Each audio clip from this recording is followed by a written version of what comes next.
Hi friends, today's reading comes from Colossians 2, verses 8 through 10. See to it that no one takes you captive through hollow and deceptive philosophy, which depends on human tradition and the elemental spiritual forces of this world rather than on Christ. For in Christ all the fullness of the deity lives in bodily form, and in Christ you've been brought to fullness. He is the head over every power and authority. Now, when I read Paul's words here in Colossians 2, they feel just as meaningful and relevant and impactful now as they did when he wrote it 2,000 years ago to a church in a local town. And the truth of the matter is, it doesn't take very long for you and I to interact with or encounter some kind of teaching, some kind of way of living.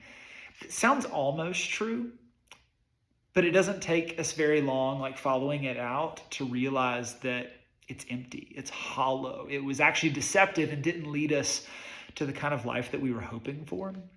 But then Paul says, Christ's teachings are worth building your life on. And he goes on to tell you why, that he is the one in whom all the fullness of deity dwells. He's the one that's brought us to fullness. He's the power. He is the authority. And if you keep reading in today's reading all the way down through verse 15, he reminds us of the story of the gospel.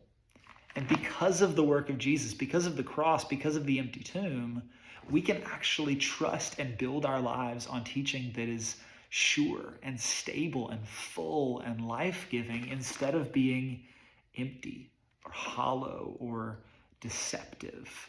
So, tune your eyes toward Jesus.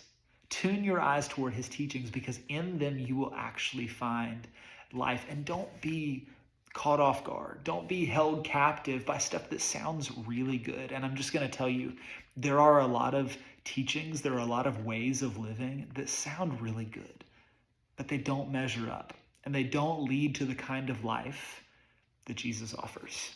So I pray this blesses you. I'll see you in the next one. Grace and peace, my friends.